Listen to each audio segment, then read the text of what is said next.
Sino yung namato? Hoy! Sino ba kasi yung namato na yan? Doon sa girl transferee natin. Hoy, mahiya naman kayo. Alam niyo bang mapapahiya yung eskwelahan natin yan? Sino po ba yung namato?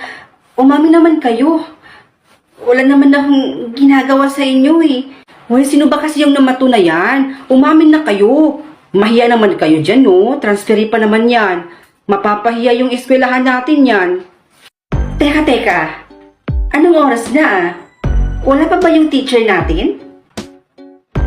Ang tagal-tagal tayong pinaghintay dito ah.